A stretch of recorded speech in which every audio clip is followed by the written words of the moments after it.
प्राध्यापक नरहर कुरुंदकर, प्रगत अध्ययन आणि संशोधन केंद्राचे शी संबंधित संस्थेचे सगळे पदाधिकारी, मित्रवर्य अभय दातार, ज्यांच्यामुळे आपल्या भेटीचा आज योग आला ते विश्वास कुरुंदकर, आणि पुण्यामध्ये ज्यांची नावं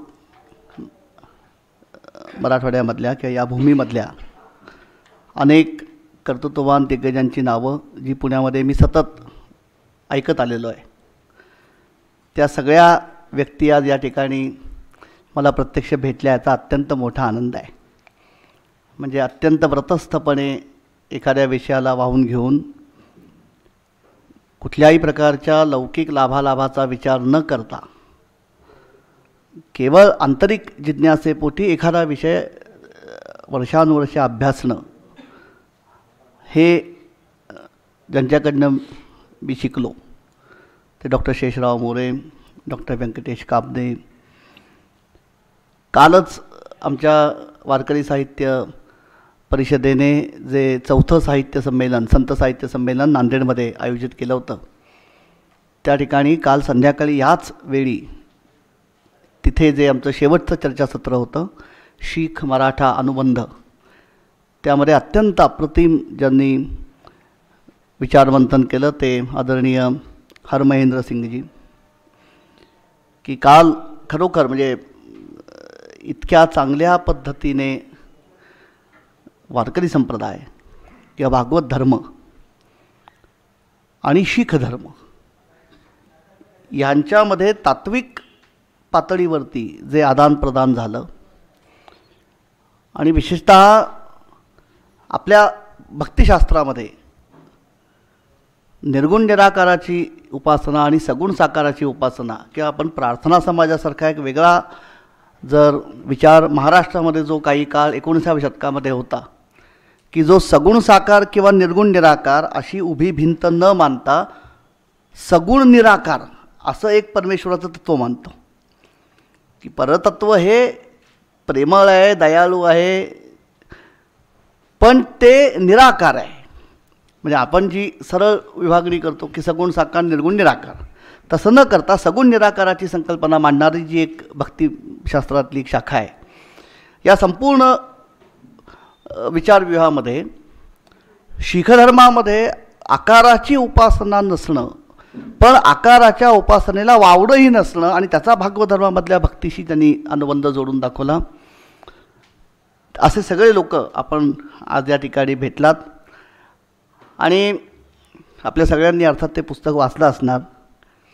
द्वादशीवारांचं जे अलीकडच्या काळातलं व्यक्तिचिंतनाचं संकलन जे आहे तारांगण, त्याच्यामध्ये कुरुंदकरांवरचा जो लेख आहे, त्या लेखाची सुरुवातच अशी आहे की एखाद्याच्या बुद्धिमत्तेने आपण दिपून जातो, एखाद्याच्या बुद्धिमत्तेने आपण नम्र होतो, लवून जातो, पण एखाद्याच्या प्रखर बुद्धिमत्तेची दहशत वाटावी, असं अत्यंत जबरदस्त ज्यांचं वैचारिक व्यक्तिमत्व त्या कुरुंदकरांच्या नावाने या ठिकाणी जे प्रगत संशोधन आणि अध्ययन केंद्र आपण सुरू करतो आहोत की सुरू झालेलं आहे, तिथे कधीतरी मला बोलायची संधी किंवा वेळ येईल असं मला कधीही वाटलं नव्हतं. कारण अगदी प्रामाणिकपणे सांगायचं तर मी काय किंवा बहुतेक सगळे आम्ही लोक हे पढिक विद्वान आहोत. पढिक विद्वान याचा अर्थ असा आहे की निसर्गतः म्हणा, देवाच्या कृपेने म्हणा, बऱ्यापैकी जरा सर्वसामान्य बुद्धिमत्ता असली, सुदैवाने जन्माला आल्यानंतर चांगले शिक्षक भेटणं, चांगल्या शैक्षणिक वातावरणामध्ये शिकण्याची संधी मिळणं, चांगल्या दर्जाचं वाचन साहित्य आयुष्याच्या वेगवेगळ्या टप्प्यावरती उपलब्ध होणं, ह्यातनं जे काही एक बुद्धीवरती आपल्या संस्कार होतात, त्याचाच प्रकारचा मी एक माणूस आहे, ज्याला आम्ही प्रतिभा म्हणतो, की समोर असणारं वास्तव किंवा समोर असणारा, ज्याला आमच्या अर्थशास्त्रीय परिभाषेमध्ये आम्ही डेटा म्हणतो, माहिती, ती तीच आहे. ती माहिती आजवर अनेक विद्वानांनी तपासलेली असते, अनेक जण ती बघत असतात, पण त्या उपलब्ध माहितीचा पूर्णपणे वेगळ्या पद्धतीने अन्वय लावून अपूर्व असं त्यातनं एक विचारव्यूह आणि त्या विचारव्यूहाचं दर्शन घडवणं ही जी क्षमता आहे, ही जी प्रतिभा आहे, ही फार कमी लोकांच्याकडे असते. आणि त्याच्यात जे कुरूंदकरांच्या स्मृतिग्रंथाचं नाव आहे, अप्रतिम ते शीर्षक आहे, गोदातटीचे कैलास लेणे. ते कैलास लेणं म्हणजे कुरूंदकर. त्या कैलास लेण्याच्या आवारामध्ये मला येण्याचं भाग्य लाभलं. हे आपण सगळ्या नांदेडवासियांनी माझ्यावरती हा जो लोभ दाखवला त्याबद्दल सुरुवातीलाच मी आपल्याला अत्यंत मनपूर्वक नमस्कार करतो. मला अत्यंत आनंद असा झाला की या ठिकाणी कार्यक्रम सुरू व्हायच्या आधी विश्वासने जे प्रस्तावित या अध्ययन केंद्राचं भविष्यामधली जी रचना आपल्या मनामध्ये आहे की हे कशा पद्धतीने आणि कशा दिशेने कार्यरत व्हावं याबद्दल त्यांनी जो एक काही आराखडा, ज्याला आपण ब्लूप्रिंट म्हणतो, हा अगदी कदाचित प्राथमिक असेल, पण मला अत्यंत समाधान असं वाटलं की ज्या विषयाकडे आपण आज येणार आहोत की आर्थिक सुधारणा ज्याला आम्ही म्हणतो, त्याला 24 वर्ष आता पूर्ण होऊन झाली. आणि इथून पुढे काय, म्हणजे आजवर काय झालं आहे आणि इथून पुढे काय अपेक्षित आहे किंवा काय व्हायला पाहिजे, हे किंवा ह्याचा विचार होण्यासाठी एक अत्यंत आज दुर्दैवाची गोष्ट अशी आहे की चांगल्या अर्थाने थिंक टँक्स ज्याला आपण म्हणतो ते आपल्या समाजात फार नाही आहेत. म्हणजे आज पुण्यात सुद्धा ही अवस्था आहे. म्हणजे मी पुण्यात सुद्धा असं म्हणतो, ह्याच्यात काही तुम्हाला माझ्या पुणेरीपणाचा दर्प आढळेल, पण तो दर्प नाही आहे. वाईट असं आहे की एकेकाळी आम्ही म्हणायचो की पुणे हे विद्येचं माहेरघर आहे, पण आज खऱ्या अर्थाने कोणत्याही प्रकारच्या ज्याला आम्ही कमिशन्ड रिसर्च म्हणतो, म्हणजे कुठल्या तरी संस्थेने, सरकारने, कुठल्या तरी एखाद्या कॉर्पोरेट हाऊसने एखाद्या सामाजिक आर्थिक जिव्हाळ्याच्या विषयावरती संशोधनाकरता निधी उपलब्ध करून दिला आहे किंवा विद्यापीठीय पातळीवरनं तशी गरज आहे म्हणून अशा प्रकारचं संशोधन न करता विशेषतः आपला स्थानिक परिसर जो आहे त्या स्थानिक परिसराच्या गरजा, स्थानिक परिसरामध्ये जे काही आपल्याला प्रश्न जाणवतात त्या समस्या आणि ह्या समस्यांचा उलगडा किंवा ह्या समस्यांचं आकलन किंवा ह्या समस्यांच्या सोडवणुकीच्या दिशेने जे प्रयत्न व्हायला पाहिजेत त्या संबंधातलं चिंतन हे एकूण आपल्या राज्यामध्ये किंवा एकूण देशामध्ये ज्या पद्धतीची एकूण धोरणात्मक दिशा आहे त्या दिशेच्या चौकटीमध्ये त्याचा आपण कुठेतरी विचार केला पाहिजे की ही सगळी धोरणं जी आहेत, हे सगळे उपक्रम जे आहेत, ही धोरणविषयक दृष्टी जी आहे ती दृष्टी आपल्या जो काही ज्या भूभागावरती आपण राहतो आहे, ज्या प्रदेशामध्ये किंवा ज्या विभागामध्ये आपण राहतो आहे त्या विभागाच्या दृष्टीने ही खरोखर उपकारक आहे का, ही पूरक आहे का, आपले स्थानिक प्रश्न आणि ही देशपातळीवरची जी धोरणं आहेत यांचा सांधा कुठे जुळतो आहे का, तो जुळत नसेल तर मग त्या धोरणांच्यामध्ये हे प्रादेशिकतेचं प्रतिबिंब कसं पडायला पाहिजे, ते पडणं शक्य आहे का, ते पडावं यासाठी आपण खालनं कशा पद्धतीचा एक ज्याला आम्ही इन्फॉर्म्ड पब्लिक ओपिनियन म्हणतो हा कसा निर्माण करायचा, ह्या संदर्भामध्ये खऱ्या अर्थाने चांगले अध्ययन किंवा संशोधन गट आज दुर्दैवाने कुठे दिसत नाहीत. आणि त्यामुळे होतं असं की संस्था स्थापन होते, पण आता या संस्थेने करायचं काय याचा विचार संस्था स्थापन झाल्यानंतर होतो. इथे मला वाटतं हे आत्ता मी सादरीकरण बघितल्यानंतर मला अत्यंत आनंद असा झाला की संस्थेला मत आहे, इथे संस्थेचं आता काम सुरू झालेलं आहे, पण जी आपण शेजारी प्रस्तावित इमारत जी बांधतो आहे तिथे ज्या प्रकारच्या सोयीसुविधा आपण आणतो आहे त्यांच्या आधारे आम्हाला काय करायचं आहे याचा एक ब्लूप्रिंट, आराखडा या संस्थेशी संबंधित जी करती माणसं आहेत त्यांच्या नजरेसमोर कुठेतरी आहे. ही अत्यंत मला वाटतं महत्त्वाची गोष्ट आहे. आणि मी आता पुढे जाऊन असं म्हणेन की अशा प्रकारची जाणीव फार आपल्याकडे नसल्यामुळे 1991 साली ज्या पद्धतीचे आर्थिक बदल आपल्याकडे एकदम कोसळले येऊन त्या बाबतीमध्ये त्यांना प्रतिसाद देण्याच्या बाबतीत किंवा त्यांचं नेमकं आपण काय करायचं या संदर्भामध्ये पुरेसा विचार हा 91 साली पण झाला नव्हता. आणि 91 ते 2015 या 24 वर्षात तो होताना फारसा दिसतोय असं ठळकपणे जाणवत नाही. याचं कारण ही जी एक ज्याला आपण एक इन्फॉर्म्ड पब्लिक ओपिनियन तयार करायचा, जागजागी अशा प्रकारची अध्ययन केंद्र किंवा व्यासपीठं औपचारिक किंवा अनौपचारिक ही निर्माण करायची. आपण सतत आपल्या परिसरामधली माहिती, परिसरामधली आकडेवारी ती जमा करायची, तिचं विश्लेषण करायचं. त्या आकडेवारीचा आणि या ज्या राज्यात किंवा ज्या भागामध्ये आपण राहतो त्याच्यापेक्षा अधिक व्यापक पातळीवरची जे काही आमचं युनिट आहे तिथे जी आकडेवारी तयार होते, तिथे जी धोरणं येत आहेत त्यांचा सांधा कुठे जुळतो आहे का नाही हे बघायचं. हे करण्यासाठी एक व्रतस्थपणे संशोधन करणं हे जे आवश्यक आहे ते इथे कुठेतरी होण्याची शक्यता मित्रमध्ये विश्वासने मला आत्ता जे सादरीकरण दाखवलं त्याच्यामध्ये निश्चित आहे. आणि हे होण्याची गरज आहे, कारण गेल्या 24 वर्षामध्ये ज्या पद्धतीचे बदल आपण बघितलेत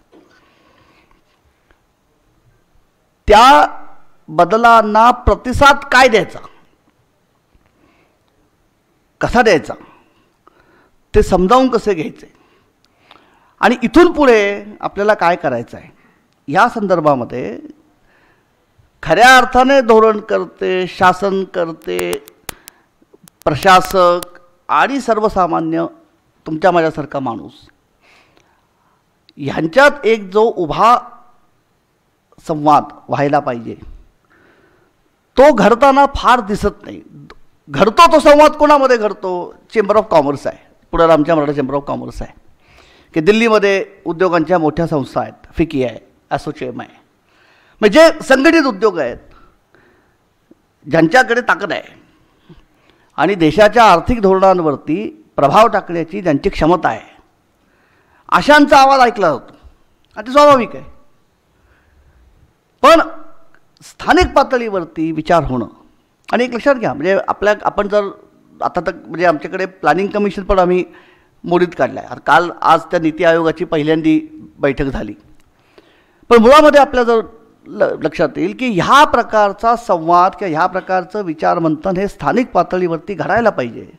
ही भूमिका अगदी म्हणजे पहिल्या दुसऱ्या पंचवार्षिक योजनेपासून म्हणजे आपल्याकडे संपूर्ण महाराष्ट्रामध्ये विशेषतः जो पंचायत राज्याचा म्हणजे 60 सालचा जो जिल्हा परिषद कायदा जो पहिल्यांदा महाराष्ट्रामध्ये आला आणि त्रिस्तरीय पंचायत राज्य व्यवस्था महाराष्ट्रामध्ये जी आली त्या व्यवस्थेला कारणीभूत असणारा बलवंतराय मेहता कमिशनचा जो रिपोर्ट होता ते बलवंतराय मेहता कमिशनची मुळात संकल्पना ही ह्या प्रकारच्या आदानप्रदानाच्या गरजेतनं निर्माण झाली होती.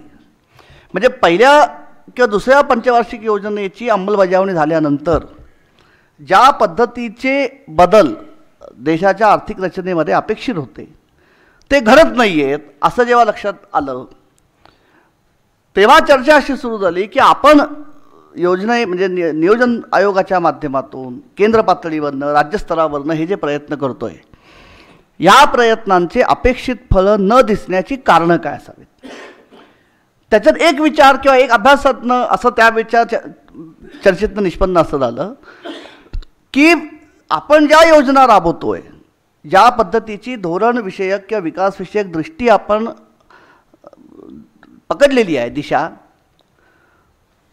तिच्यामध्ये खालून कुठे सहभाग होत नाही आहे लोकांचा. म्हणजे ज्यांच्याकरता हे करायचं त्यांचा कुठे याच्यात सहभाग दिसत नाही आहे, प्रतिक्रियात्मक कुठे त्याला वाव नाही आहे.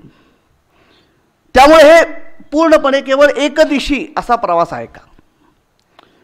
मग जर ह्या विकास योजना ज्यांच्याकरता आपण हे करतोय त्या सर्वसामान्य माणसाच्या जर ह्या विकास योजनांच्यामध्ये किंवा विकासाच्या दिशेमध्ये किंवा विकासाविषयक चिंतनामध्ये जर थेट सहभाग नसेल तर तो निर्माण करण्याकरता काय करावं यातून तो सगळी ती चर्चा सुरू झाली. आणि मग बलवंतराय कमिटी जी मेहतांच्या अध्यक्षतेखाली जी समिती नेमली गेली आणि त्यातून जी त्रिस्तरीय पंचायत राज्य व्यवस्थेची जी योजने अंकुरित झाली त्याच्यामध्ये पंचायत राज्य व्यवस्था या प्रामुख्याने विकासाची प्रक्रिया जी केंद्र पातळीवरनं किंवा राज्यस्तरावरनं सुरू होते ती एका अर्थाने कुठेतरी इंटरनलाइज करणं, तिच्याशी साथमं पावणं आणि ती आपापल्या पातळीवरती आधी समजावून घेणं, अंमलबजावणी करणं आणि ती अंमलबजावणी करत असताना जे व्यावहारिक पातळीवरती स्थानिक पातळीवरती त्याच्यामध्ये जे अनुभव येतात ते अनुभव आणि त्या अनुभवांच्या आधारे त्या योजनेमध्ये काय प्रकारचे बदल होणं आवश्यक आहे या संदर्भातला संवाद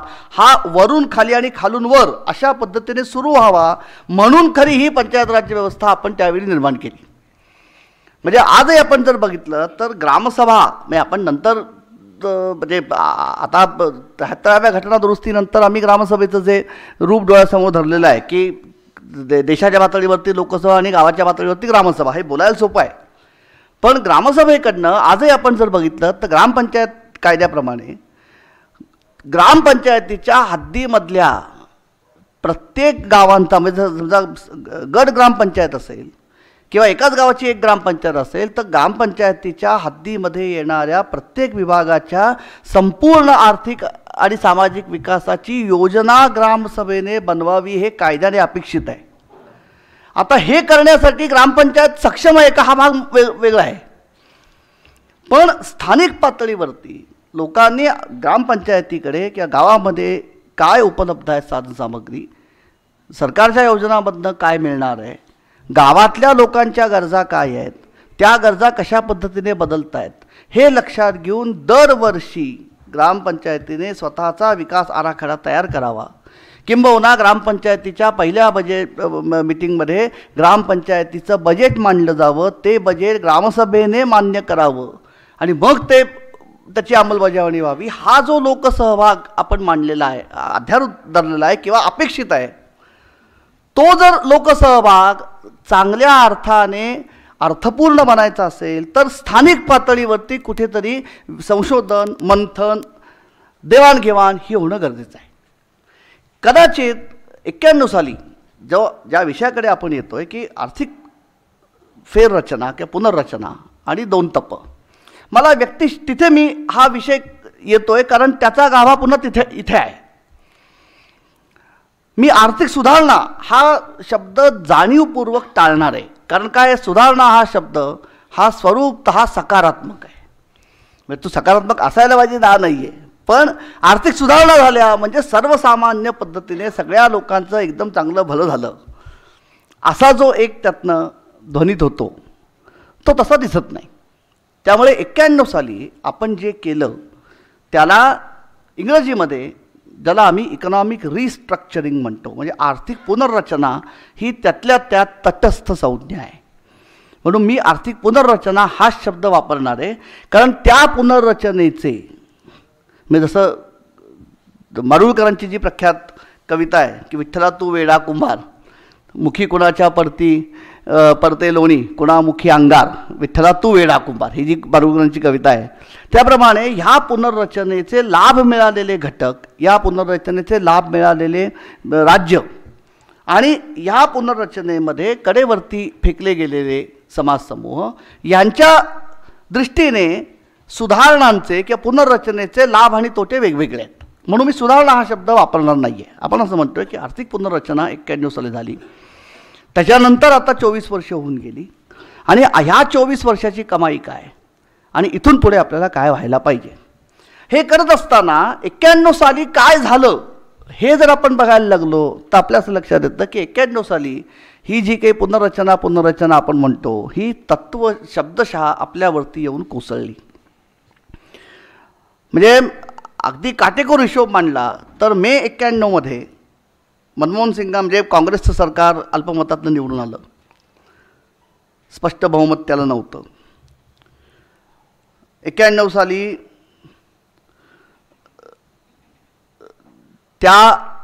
ते निवडणुकीमध्ये ते सरकार निवडून यायच्या आधी राजीव गांधींची हत्या झालेली आहे आणि त्याच्या आधीचा संपूर्ण जवळपास 89 ते 91 हा संपूर्ण कालखंड हा तसा राजकीयदृष्ट्या अस्थिर आहे. आणि ह्या संपूर्ण कालखंडामध्ये अर्थव्यवस्थेबाबत चालढकल मी म्हणणार नाही, पण अर्थव्यवस्थेकडे झालेलं दुर्लक्ष आणि त्याचवेळी 90च्या डिसेंबर म्हणजे 90 ह्या वर्षाच्या अखेरीस अमेरिकेने आखातामध्ये केलेला हस्तक्षेप, कारण सद्दाम हुसेनने कुवेतवरती केलेलं आक्रमण आणि सद्दाम हुसेनने कुवेतवरती केलेल्या आक्रमणाच्या निमित्ताने अमेरिकेने इराकवरती केलेला हल्ला, त्याच्यामुळे आखातामध्ये निर्माण झालेली अस्थिरता, त्याच्यामुळे तेलाच्या उत्पादन आणि पुरवठ्यामध्ये निर्माण झालेली अनियमितता, परिणामी आंतरराष्ट्रीय बाजारपेठेमध्ये तेलाचे एकदम वाढलेले भाव आणि तेलाच्या वाढलेल्या भावांमुळे भारतासारखा जो मुख्य तेल आयातदार देश आहे की आजही आपल्या देशामध्ये जेवढे म्हणून आपण तेलजन्य पदार्थ वापरतो, मुख्यतः इंधन, त्याच्यापैकी 80% गरज ही आपली आयातीवरनं भागते. त्यामुळे एक तेलाचं अर्थकारण बिघडलं की त्याचे ताबडतोब प्रसार आमच्या अर्थकारणावरती जाणवतात. ही सगळी दोलायमान परिस्थिती निर्माण होऊन ज्यावेळी नरसिंहराव सरकार आलं त्यावेळी जी परिस्थिती होती की केवळ अतिशय गंभीर परकीय चलनाची अवस्था होती की केवळ 3 आठवड्याची आयात आपल्याला करता येईल एवढाच परकीय चलनाचा साठा होता. अशा परिस्थितीमध्ये जे आर्थिक बदल आम्हाला करायला लागले त्याला आम्ही रिफॉर्म्सचे नाव दिलेलं आहे. म्हणजे पहिली गोष्ट आपण ही लक्षात घेऊया की फार कुठे मंथन त्यावेळी झालेलं होतं की बाबा फार भारतीय अर्थव्यवस्थेमध्ये काही वैगुण्य निर्माण झाली आहेत, ती आता आपल्याला दूर केली पाहिजेत आणि ती दूर करण्याचा साधारणपणे रोडमॅप हा असा असावा. आधी ह्या प्रकारचे बदल आधी केले जावेत, ते ह्या क्षेत्रामध्ये आधी केले जावेत, मग या बदलांचा परिणाम काय होतो त्याचा आपण एक कुठेतरी मध्यावधी आढावा घ्यावा, मग त्या पुढच्या बदलांची दिशा ठरवावी. असं काहीही फार पूर्वचिंतन करायला तेव्हा कोणाला वेळच नव्हता. कारण शब्दशः ह्या सुधारणा आमच्यावरती येऊन कोसळल्या. आता मी त्या वादात जात नाही आहे की तेव्हा म्हणजे आम्हाला हे करणं भाग होतं का, मग त्याच्यामध्ये IMFने आम्हाला अटी घातल्या होत्या का, मग तेव्हा सरकार आमचं विकलं गेलं होतं का, आमची मुळातच ही मागील दाराने आलेली वसाहतवाद आहे का, या वादामध्ये मी जात नाही आहे. याचं कारण असं आहे की ही वस्तुस्थिती नाकारण्यासारखी नाही आहे की जर आमच्याकडे 3 आठवड्याचं परकीय चलन फक्त शिल्लक होतं आणि अशा वेळी जेव्हा आम्ही IMFकडे गेलो तेव्हा कोणताही सावकार हा अटी घालला, त्यामुळे त्या अटी आम्ही मानल्या.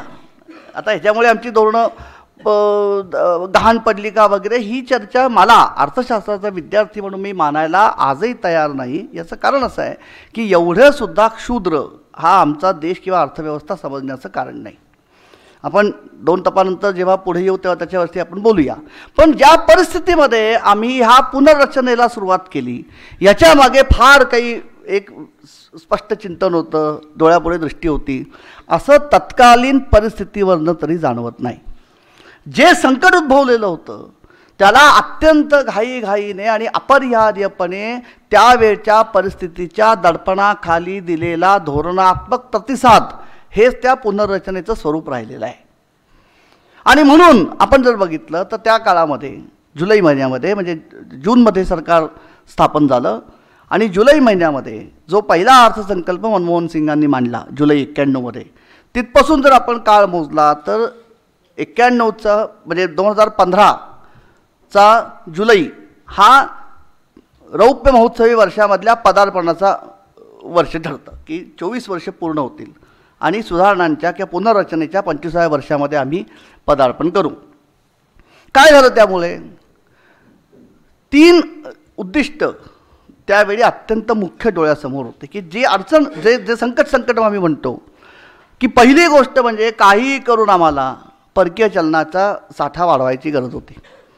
आणि म्हणून जर आपल्याला आठवत असेल तर सरकारने पहिल्यांदी मोठ्या प्रमाणावरती रुपयाचं अवमूल्यन केलं आणि 2 दिवसात धडाधड जवळपास 16% रुपयाचं अवमूल्यन रिझर्व्ह बँकेने घडवून आणलं. की रुपया जर स्वस्त झाला डॉलरच्या तुलनेमध्ये तर भारतामधनं होणारी जी निर्यात आहे ती निर्यात आयातदारांच्या दिशेने स्वस्त पडेल. कारण जर त्याला पूर्वी म्हणजे $1 खर्चून 10 रुपयांचा जर माल विकत घेता येत असेल आणि आता समजा मी जर त्याचं 20% अवमूल्यन एका धडाक्यात केलं तर आता त्याला कुठल्याही आयातदाराला $1 खर्च करून 10च्या ऐवजी 12 रुपयाचा माल विकत घेता येईल. म्हणजे भारतीय वस्तू आणि सेवा या आता आयातदाराच्या दृष्टीने स्वस्त झाल्या होत्या. त्यामुळे भारताच्या निर्यातीला चालना मिळेल आणि निर्यात एकदा वाढली की आम्हाला परकीय चलनाची गंगाजळी आमची सुधारेल म्हणून पहिल्यांदा आम्ही अवमूल्यन केलं. 2 सर्व प्रकारच्या परदेशी भांडवलाच्या आयातीवरती असणारे निर्बंध आम्ही बऱ्याच अंशी कमी केले. निर्यातीला प्रोत्साहन देण्यासाठी जे आमचे आयात निर्यात कराची जी रचना होती ती आम्ही धडाधड कर कमी केले. कारण एकेकाळी आमची कस्टम ज्याला आम्ही म्हणतो सीमा शुल्क म्हणतो हे जवळपास 300-350% घरामध्ये होतं, ते आम्ही धाडकन कमी केलं. म्हणजे परकीय चलनाची स्थिती सुधारणं हे तेव्हाचं ताबडतोबीचं प्राधान्याचं जे उद्दिष्ट होतं, त्याच्याकरता जे करणं आवश्यक होतं ते आम्ही पहिल्यांदा केलं. 2, निर्यातक्षम उद्योगांना आम्ही अनेक प्रकारच्या चालना दिल्या.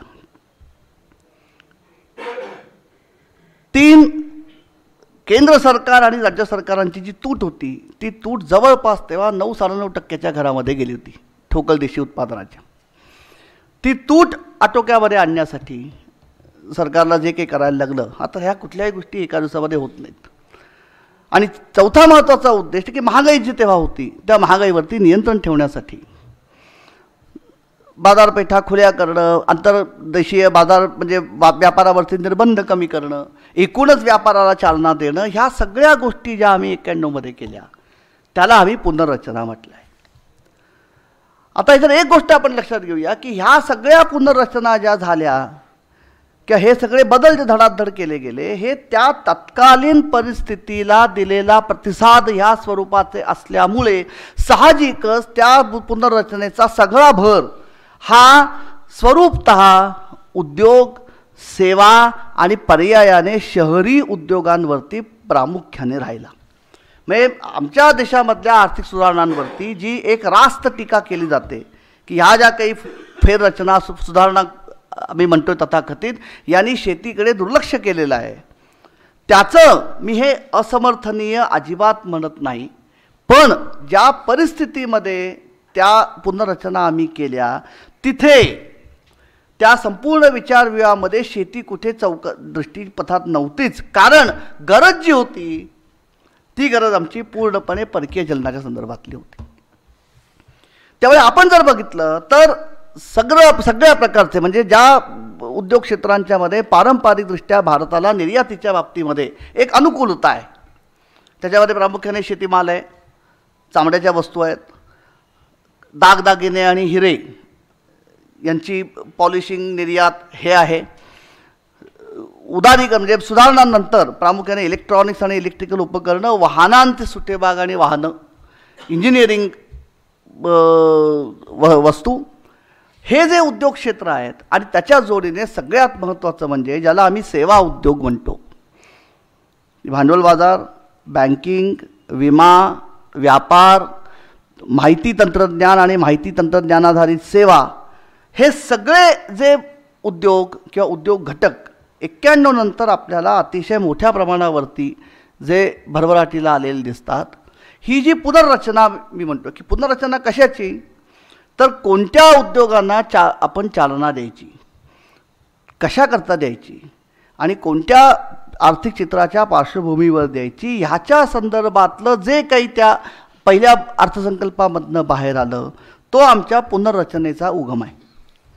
आणि त्या उगमामध्ये मी मान्य करतो की हा एक सुरुवातीचं हे असंतुलन कायम राहिलेलं आहे की सगळा सुधारणा पुनर्रचनेचा भर जो होता तो एका अर्थाने उद्योग, वस्तुनिर्मिती, सेवा उद्योग ज्याला म्हणजे सर्व्हिस इंडस्ट्री, आणि ही सर्व्हिस इंडस्ट्री किंवा हे सगळे ज्या उद्योगांना ह्या पुनर्रचनेचा फायदा झाला हे सगळे उद्योग हे स्वरूपतः ज्याला आम्ही अर्बन सेक्टर इंडस्ट्री म्हणतो की शहर प्रधान किंवा नागरी प्रधान हे उद्योग राहिले. आणि म्हणून आपण आता जर 91 ते च्या नंतरची संपूर्ण आपण जर वाटचाल बघितली तर त्यावेळी जी एक दिशा पकडली गेली तत्कालीन परिस्थितीच्या रेट्याखाली, तीच जवळपास दिशा ही पुढच्या 24 वर्षामध्ये कमी अधिक फरकाने तपशिलाने कायम राहिलेली आपल्याला दिसते. आता हे का झालं याचं माझ्या दृष्टीने माझं मर्यादित आकलन, मी काही बाबा तज्ज्ञ विज्ञ माणूस नाही, मी तुम्हाला म्हटल्यावर मी परीक माणूस आहे. माझ्या दृष्टीने 2 गोष्टी याच्यात फार महत्त्वाच्या झाल्या. पहिली गोष्ट म्हणजे की 89 साली विश्वनाथ प्रताप सिंगांचं सरकार आल्यानंतर मंडल आयोगाची जी अंमलबजावणी झाली त्याच्यामुळे एक अतिशय मोठ्या प्रमाणावरती सामाजिक अभिसरण हे आपल्या देशामध्ये सुरू झालं. आणि आपण जर आता काळजीपूर्वक बघितलं तर राज्यस्तरीय पक्षांचा उदय ही संपूर्ण गेल्या 24 वर्षामधल्या भारतीय राजकारणाचा पोत बदलून टाकणारी जी घटना आहे, मी त्याच्याबद्दल फार अधिकारवाणीने बोलणार नाही कारण मागे अभय दातार बसलेले आहेत. पण प्रादेशिक पक्षांचा उदय, त्या उदयाच्या मुळाशी असणारं संपूर्ण मंडल आयोगाच्या माध्यमातून जी जनघुसळण सुरू झाली, जी सामाजिक अभिसरण सुरू झालं, त्यातून ज्या समाजस्तरांच्या आशा अपेक्षांना धोरणात्मक पातळीवरती तोवर कुठेही अवकाश मिळालेला नव्हता, अशा सत्ता समूह म्हणजे समाज समूहांकडे सत्ता जाणं, त्याच्या माध्यमातून त्या समाज समूहांच्या अपेक्षांचं कुठेतरी त्यांना आवाज मिळणं, त्यांचं धोरणामध्ये कुठेतरी धोरण निश्चितीमध्ये प्रतिबिंब उमटणं, वेगवेगळ्या राज्यांच्यामध्ये वेगवेगळ्या राज्यांमधल्या स्थानिक किंवा राज्यस्तरीय पक्षांच्याकडे सरकार जाणं, ही जी संपूर्ण प्रक्रिया जी गतिमान झाली, हा एक नवीन पैलू या संपूर्ण आमच्या आर्थिक पुनर्रचनेच्या वाटचालीला जोडला गेलेला एक भाग हा निर्माण झाला. आणि ह्या प्रक्रियेचा एक अत्यंत स्वाभाविक आणि नैसर्गिक भाग म्हणजे संपूर्णपणे आपण जर बघितलं तर 91 ते 2014 पर्यंत संपूर्ण आमचं राजकारण जे आहे, त्या राजकारणाचाही पोत त्याच्यामुळे बदलला. आघाड्यांचं किंवा बहुपक्षीय सरकारांचा अंमल हा केंद्रापासून राज्यापर्यंत तयार झाला आणि विशेषतः राज्यस्तरीय पक्षांची केंद्रामधल्या सत्तेचा तोंडवळा ठरवण्यामधली जी निर्णायक शक्ती होती, ती निर्णायक शक्ती या संपूर्ण काळामध्ये वाढल्यामुळे 91 सालापासून आपण जर बघितलं तर माझ्या दृष्टीने 3 अत्यंत मोठे मूलगामी प्रवाह आपल्या संपूर्ण व्यवस्थेमध्ये गतिमान झाले की एक, कोणत्याही दडपणाखाली का होईना पण वेगाने हाती घ्यायला लागलेली आर्थिक पुनर्रचना, मंडल आयोगाच्या माध्यमातून सुरू झालेलं सामाजिक अभिसरण आणि एकपक्षीय सरकारांची राजवट जाण्याने बदललेला राजकीय प्रणालीचा पोत, म्हणजे 91 ते 2014 हा संपूर्ण 24 वर्षाचा कालखंड जो आहे, हा माझ्या दृष्टीने ह्या 3 प्रवाहांचा एकमेकांच्या हातात हात घालून चाललेला प्रवास आहे. आणि ह्या प्रवासामधनं जी काही घुसळण झाली त्याचे बरे वाईट परिणाम हे या आर्थिक पुनर्रचनेचे परिणाम म्हणून आपल्यासमोर आलेले आहेत. त्यामुळे हे फार म्हणजे मी सुरुवातीला आपण जिथून सुरुवात केली होती की मुळात ज्याला आम्ही पुनर्रचना म्हणतो, हिचा फार काही स्पष्ट ढाचा आमच्यासमोर होता असं कुठेही नाही. असं म्हणतात काही लोक, म्हणजे तिथे आपण अभ्यासक बोलतोय म्हणून नाव घ्यायला हरकत नाही. डॉक्टर केळकर मला एकदा असं म्हणले होते की 91च्या निवडणुकीच्या आधी म्हणजे राजीव गांधींचा अगदी अपघाती अंत झाला, पण संपूर्णपणे ज्या पद्धतीने 91च्या निवडणुकीकडे काँग्रेस पक्ष त्या काळामध्ये बघत होता, त्यावेळी असं म्हणतात की म्हणजे केळकर मला म्हणाले की राजीव गांधींना बऱ्यापैकी कल्पना आली होती की काँग्रेसला सत्ता स्थापन करण्याइतकं यश मिळेल आणि म्हणून सत्ता स्थापनेनंतर आर्थिक आघाडीवरती आपल्याला कोणत्या गोष्टी करणं आवश्यक आहे हे ठरवण्यासाठी त्यांनी पक्षांतर्गत किंवा पक्षाच्या माध्यमातून एक कृतीगट हा नेमला होता आणि त्याच्यात स्वतः डॉक्टर केळकर होते. आणि म्हणून साधारणपणे काँग्रेस पक्षाच्या समोर तरी, आता मला हे माहीत नाही म्हणजे की त्या कृती गटाने केलेल्या गोष्टी मनमोहन सिंगांनी पुढे राबवल्या का हे मला माहीत नाही, कारण तितके माझे सोर्सेस नाहीत.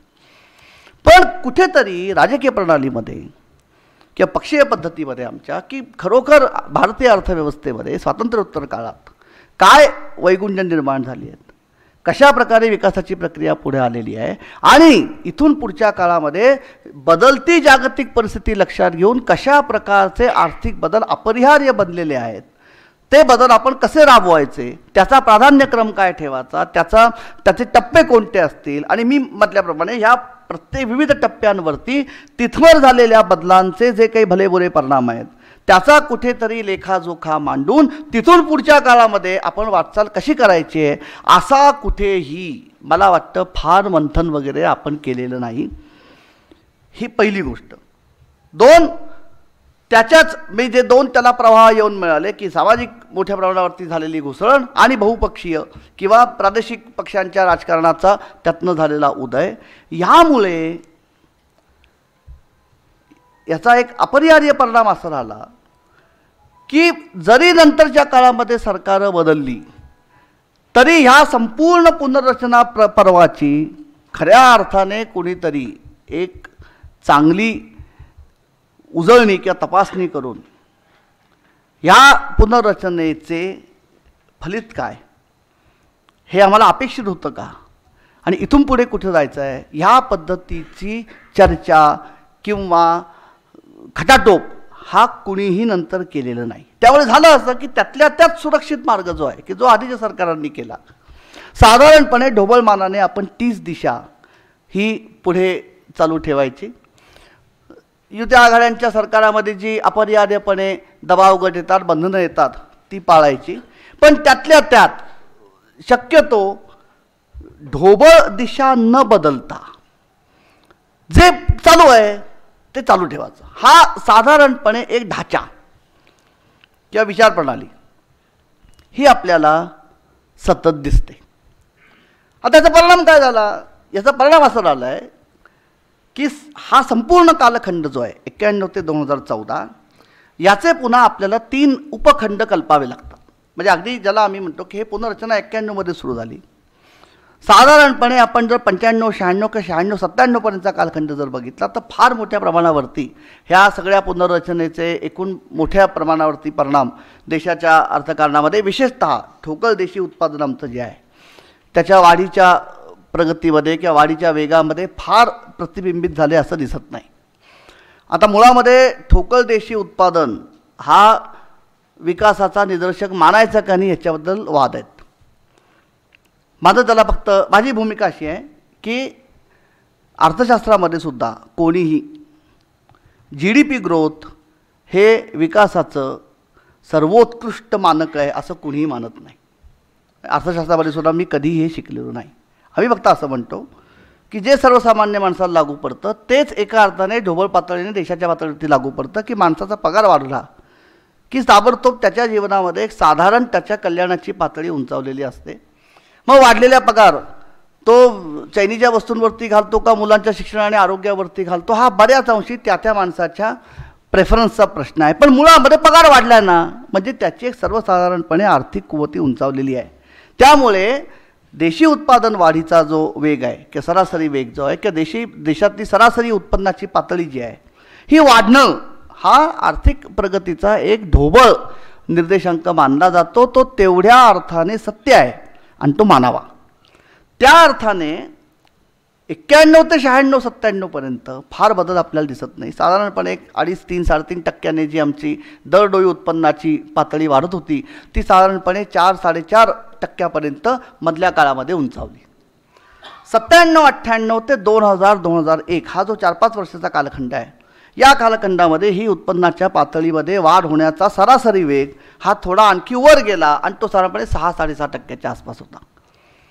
2002 ते 2008 हा जो कालखंड आहे हा कालखंड मात्र खऱ्या अर्थाने म्हणजे आपल्याला असं म्हणता येईल की ज्या काही आर्थिक पुनर्रचना ज्या काही पद्धतीने राबवल्या गेल्या त्यांच्या सगळ्या वैगुण्यासकट त्यांचा जो काही अपेक्षित परिणाम किंवा अनपेक्षित परिणाम होता तो 98 ते 2001-2 या काळामध्ये दिसला की ज्यावेळी आमच्या देशांतर्गत उत्पन्नाची किंवा उत्पादनाची सरासरी पातळी ही साधारणपणे 8, 8.5 टक्क्याने वाढत होती.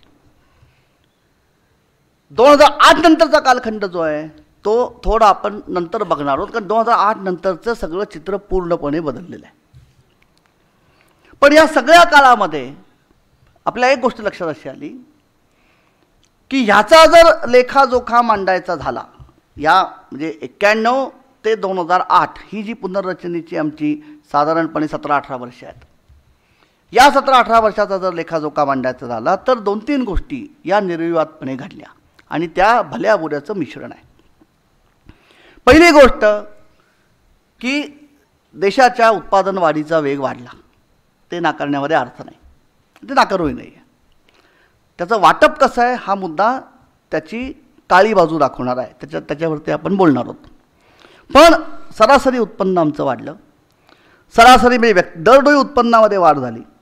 दरडोई उत्पन्नामध्ये वाढ होण्याचा वार्षिक वेगही वाढला. हे झालं.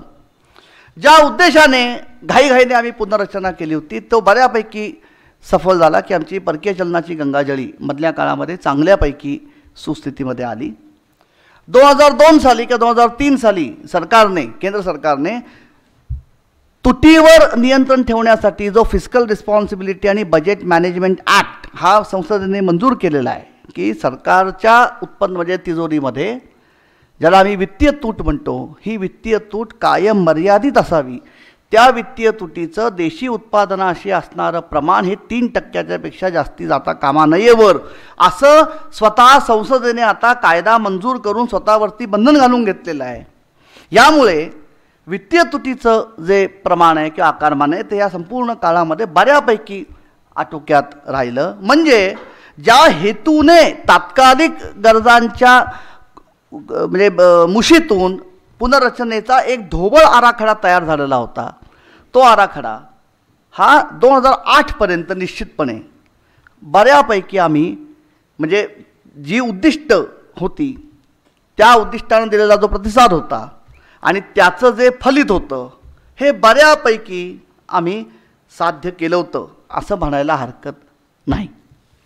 पण याचा अर्थ हे सगळं आलबेल होतं असंही म्हणत नाही. कारण ज्या परिस्थितीच्या पार्श्वभूमीवरती आणि ज्या पद्धतीने पुनर्रचना कार्यक्रम राबवला गेला आणि जो आजही राबवला जातो आहे त्याची जी शबल बाजू आहे ती शबल बाजू आपल्याला साधारणपणे 2006-07 नंतर ही प्रामुख्याने दिसायला लागली.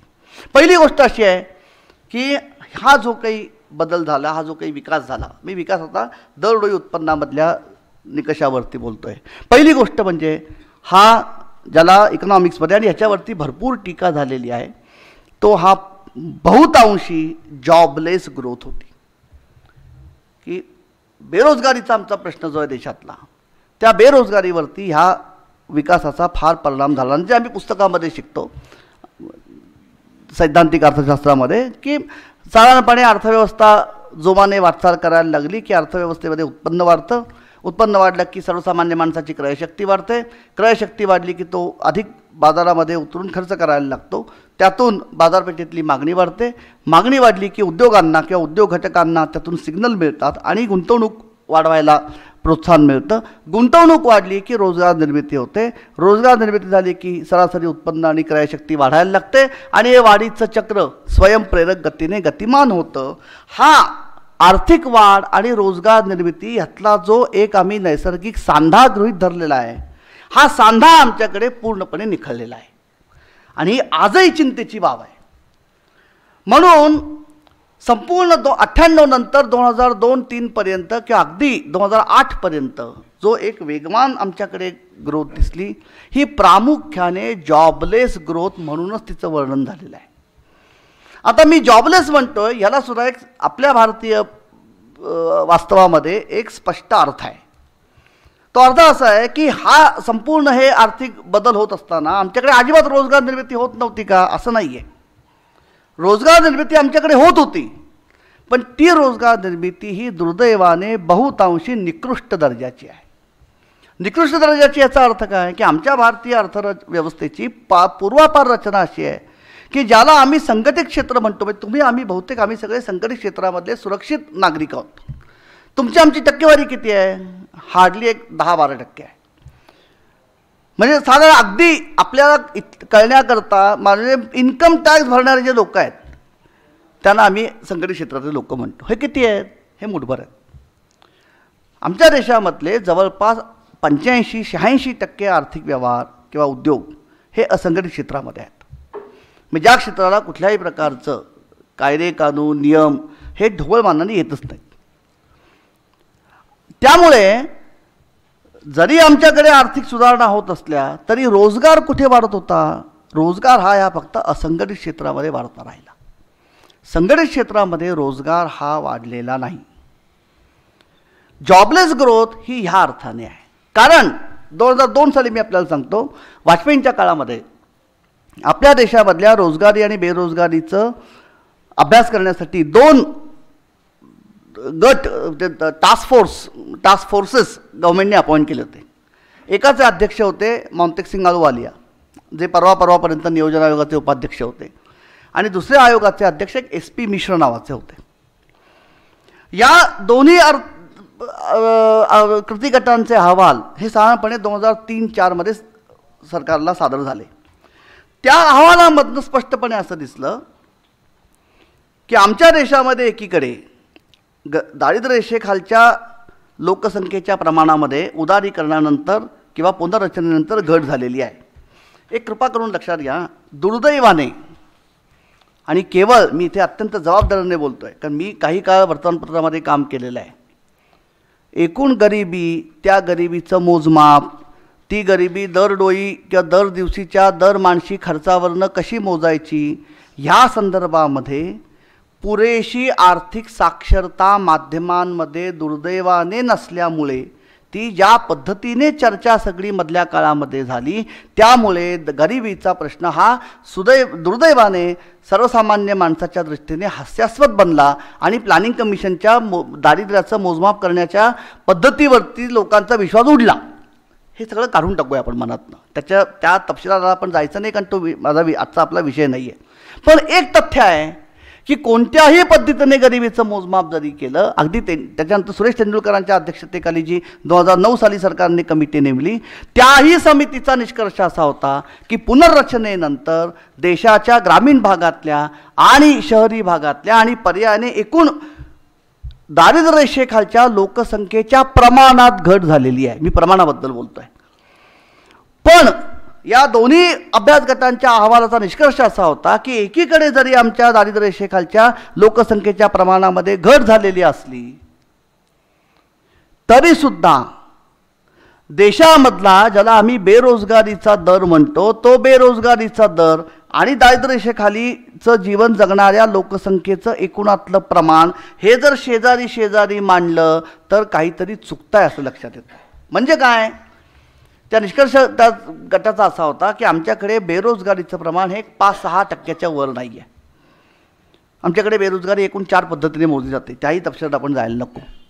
पण 120 कोटीचा देश, जवळपास 80-85% उद्योग हे असंघटित क्षेत्रामधले, आणि बेरोजगारीचा दर हा 5-6% वर नाही आहे. ही फार चिंताजनक गोष्ट भारताच्या दृष्टीने म्हणता येत नाही. पण मग प्रश्न असा येतो की ज्या देशामध्ये बेरोजगारी 5-6% वर नाही आहे, तिथे अगदी बदललेल्या मोजमापाप्रमाणे सुद्धा जवळपास 24 ते 28% लोकसंख्या ही दारिद्र्य रेषेखाली काय. त्याचा निष्कर्ष या दोन्ही अभ्यास गटाने असा मांडला की आर्थिक पुनर्रचनेनंतर जरी आमच्या उत्पादनाच्या वाढीचा वेग वाढलेला असला तरी चांगल्या प्रकारचा रोजगार निर्माण होत नाही आहे. त्यामुळे दुर्दैवाने ज्याला आम्ही असंघटित क्षेत्र म्हणतो, त्या असंघटित क्षेत्रामध्ये अतिशय निकृष्ट प्रतीचा रोजगार मिळालेल्यांचं आमच्या अर्थव्यवस्थेमधलं प्रमाण एकूणात मोठं आहे. त्यामुळे एकीकडे बेरोजगारी जरी कमी दिसत असली तरी दारिद्र्य रेषेखालच्या लोकांचं प्रमाण अजूनही जवळपास 26, 27, 28% आहे, जे एकेकाळी 35% आसपास होतं. कारण खूप मोठ्या प्रमाणावरती आमच्या देशामध्ये चांगल्या प्रकारचा, चांगलं उत्पन्न देणारा, चांगल्या प्रकारचं कौशल्य व्यक्तीच्या ठिकाणी निर्माण करणारा, ज्याला आम्ही प्रॉडक्टिव्ह एम्प्लॉयमेंट म्हणतो, उत्पादक स्वरूपाचा रोजगार आमच्याकडे निर्माण होत नाही आहे. हे मला असं वाटतं या गेल्या 24 वर्षाचं आपण जर लेखाजोखा मांडायला बसलो तर हे पहिलं वैगुण्य आपल्या लक्षात येतं की पुनर्रचनेनंतर काय झालं आहे तर आमच्या प्रगतीचा वेग वाढला, म्हणजे दरडोई उत्पन्नाची पातळी वाढलेली आहे, उत्पन्नामध्ये वाढ होण्याचा सरासरी वेग आमचा वाढलेला आहे. पण मुख्यतः ही बहुतेक वाढ ही ह्या अर्थाने जॉबलेस आहे की अर्थव्यवस्थेमध्ये चांगल्या दर्जाचा रोजगार हा पुरेशा प्रमाणामध्ये निर्माण होत नाही आहे. ही पहिली गोष्ट या 24 वर्षाच्या वाटचालीतला आहे. 2, मी सुरुवातीला म्हटल्याप्रमाणे की शेतीकडे कुठेही एक लक्षात घ्या, शेती काय झालं आहे, आपल्याकडची संघराज्यात्मक जी पद्धती आहे तिचाही कुठेतरी याच्यामध्ये एक सहभाग आहे. शेती हा आपल्याकडे राज्यांचा विषय आहे. त्यामुळे माझं वैयक्तिक मत असं आहे अर्थशास्त्राचा विद्यार्थी म्हणून की पुनर्रचना जी आपली सुरू झाली ती पुनर्रचना ही राज्यांच्या पातळीवरती खऱ्या अर्थाने अजून झालेलीच नाही आहे. आणि मधल्या संपूर्ण काळामध्ये मी म्हटल्याप्रमाणे अनेक राज्यांच्या मध्ये युती आघाड्यांची सरकार येणं, राज्यामध्ये राज्यस्तरीय पक्ष असणं आणि केंद्रामध्ये वेगळ्या पक्षाचं सरकार असणं, ह्यातनं जे संघराज्यात्मक पद्धतीमध्ये कार्यपद्धतीमध्ये जे व्यावहारिक परिस्थिती निर्माण होत राहिली, त्यामुळे राज्यांच्या अखत्यारीत येणारे जे सगळे विषय आहेत, मुख्यतः कामगार, ऊर्जा निर्मिती, दळणवळण, पाणी पुरवठा, उच्च शिक्षण आणि तंत्रशिक्षण, शेती, हे जे सर्वसामान्य माणसाच्या जीवनस्तराशी निगडीत असणारे सगळे विषय जे आहेत, या विषयांच्यामध्ये, या क्षेत्रांमध्ये काय बदल आता करायला हवेत, हे मंथन जे राज्यस्तरावरती अपेक्षित होतं ते आपल्या देशामध्ये अजूनही तितक्या जोमाने घडत नाही आहे. ह्याला कारण माझ्या अंदाजाने किंवा माझ्या आकलनाप्रमाणे मधल्या काळात जे आमच्या देशातल्या राजकीय किंवा पक्षप्रणालीचा जो पोत बदलला,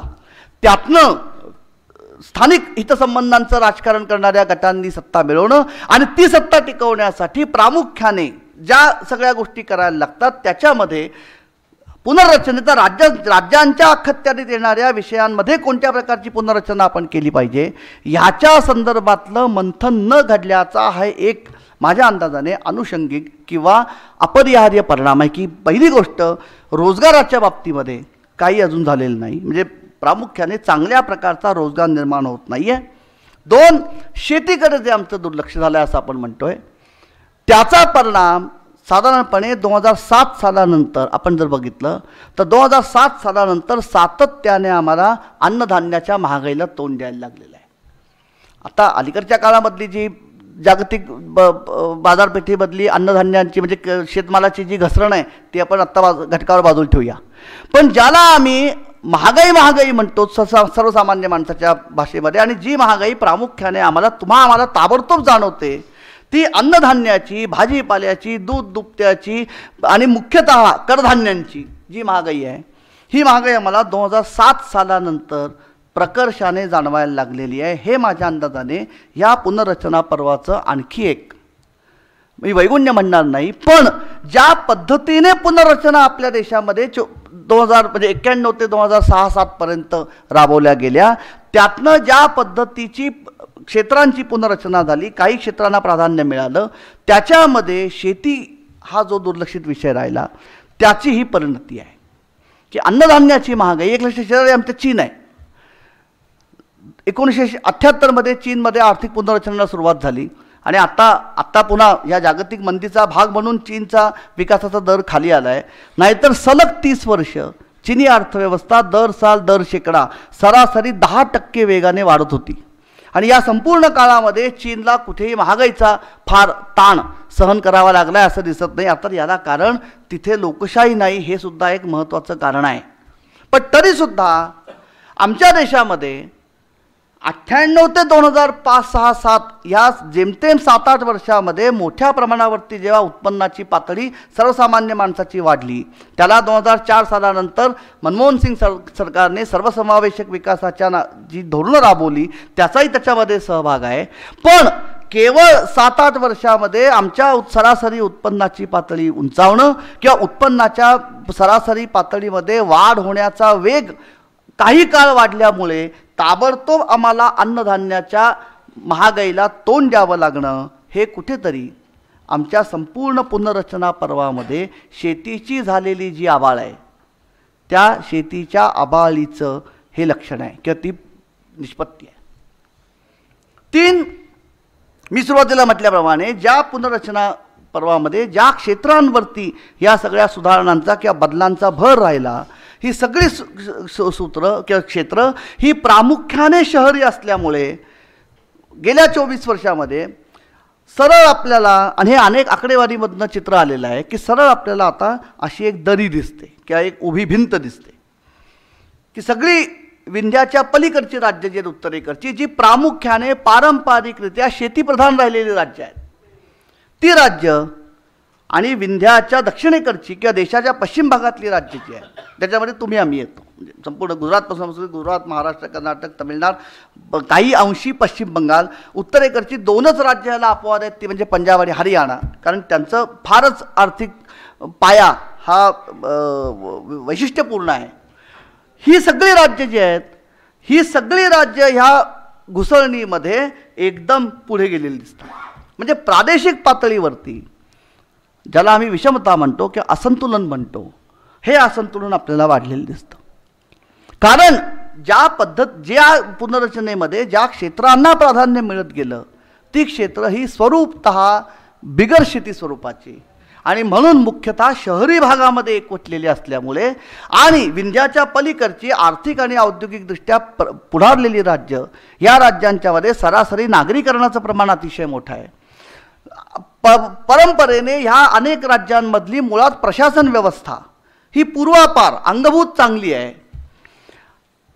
पायाभूत सेवा सुविधा या राज्यांमध्ये तुलनेने चांगल्या राहिल्या आलेल्या आहेत. ह्या अनेक राज्यांच्यामध्ये औद्योगिक पातळीवरती चांगल्या प्रकारे शांतता अनेक काळ नांदत आली आहे. छोटे मोठे अपवाद आपण सोडून देऊया. या सगळ्या घटकांच्यामुळे आर्थिक पुनर्रचना कार्यक्रमानंतर गेल्या 24 वर्षात हे द्वंद्व आपल्याला फार स्पष्टपणे दिसतं की आर्थिक पुनर्रचनेचे फायदे मिळालेली राज्य, आर्थिक पुनर्रचनेचे फायदे मिळालेले समाज घटक, आर्थिक पुनर्रचनेची फायदे मिळालेली उद्योग क्षेत्र आणि या तिन्हीपासून वंचित राहिलेले समाज स्तर, विभाग आणि आर्थिक घटक, हे जे द्वंद्व आहे हे द्वंद्व मात्र बोचरं बनलेलं आहे. आता पुन्हा मला याच्यावरती माझा विश्वास, अर्थशास्त्राचा विद्यार्थी म्हणून मी हे सगळं खापर पुनर्रचनेवरती मोडायला माझा धीर होत नाही. याचं कारण मला कुठेतरी असं वाटतं आहे की हे सगळे विसंवाद जे आहेत हे विसंवाद भारतीय अर्थव्यवस्थेमध्ये पूर्वापार आहेत. आर्थिक पुनर्रचनेमुळे दोन गोष्टी, एक त्याची सघनता कदाचित अधिक वाढली आणि दोन, ज्या पद्धतीने राजकीय पातळीवरती राज्यस्तरीय पक्षांची निर्मिती होणं आणि उदारीकरणानंतर एक जो अतिशय मोठ्या प्रमाणावरती बहुरंगी आणि बहुढंगी मध्यम वर्ग उत्पन्नाच्या दृष्टीने शहरी मध्यम वर्ग जो आपल्या देशामध्ये तयार झाला आणि माध्यमांच्या क्षेत्रात जी एक अप्रतिहत क्रांती घडून आली, त्याच्यामुळे अतिशय मोठ्या प्रमाणावरती ह्या सगळ्या विसंवादाला किंवा ह्या सगळ्या असंतुलनाला वाचा फुटणं, ती सातत्याने माध्यमांच्या द्वारे समाज मनावरती प्रतिबिंबित होणं आणि तिसरा घटक जो कारणीभूत आहे तो पूर्णपणे आपला म्हणजे जैवशास्त्रीय आहे. तो म्हणजे आपल्या देशामधल्या लोकसंख्येची सध्याची जडणघडण, की आज अवस्था अशी आहे की जगाच्या पाठीवरचा सगळ्यात तरुण देश फक्त आपण आहोत. या म्हणजे आर्थिक पुनर्रचना पर्व, सामाजिक अभिसरण, राजकीय पक्षप्रणालीचा पोत बदलणं, मध्यम वर्गाचा उदय होणं, माध्यमांमधली क्रांती घडून येणं, सोशल मीडिया विस्तारणं आणि आमच्या देशामधला तरुणाईची मोठी संख्यात्मक प्राबल्य, ज्याला आम्ही अर्थशास्त्रीय परिभाषेमध्ये डेमोग्राफिक डिव्हिडंड म्हणतो, या 5-6 घटकांचं एक अत्यंत धगधगीत मिश्रण ह्या 24 वर्षामध्ये आपल्या देशात तयार झालेलं आहे. आणि म्हणून आज म्हणजे माझ्या दृष्टीने 2014 हे एका अर्थाने फार महत्त्वाचं वर्ष ठरतं. कारण विचारसरणी कुठली असो, पण पहिल्यांदी एक स्थिर सरकार देशामध्ये आलेलं आहे, केंद्रामध्ये. म्हणजे राजकीय पातळीवरती धोरणात्मकदृष्ट्या एक काही किमान स्थैर्य किंवा सातत्य हे जे यामधल्या काळामध्ये नव्हतं, ते निदान आता केंद्रस्थानी एका पक्षाचं सरकार आलेलं असल्यामुळे एक पहिला बदल झालेला. इथून पुढच्या काळामध्ये हे सरकार काय धोरणं अवलंबतं हा भाग वेगळा आहे, तो दिसेल आपल्याला. बजेट काही दिवसावरती येऊन ठेपलेला आहे. पण आर्थिक पुनर्रचना पर्वावरती किंवा आर्थिक पुनर्रचनेच्या भविष्यकालीन वाटचालीवरती एक निर्णायक प्रभाव टाकू शकणारा इतके दिवस एक घटक जो अस्थिर होता किंवा ज्याच्यामुळे अस्थिरता दाटत होती, तो निदान केंद्रापुरता तरी माझ्या दृष्टीने एक घटक हा बऱ्यापैकी आता स्थिर झाला आहे असं मानायला हरकत नाही. पण 2 टप्प्यांनंतर 24 वर्षानंतर पुढे काय असा आपण जेव्हा प्रश्न येतोय, तेव्हा मला असं वाटतं की 3 किंवा 4 अत्यंत महत्त्वाची आव्हानं आपल्या पुढे आहेत.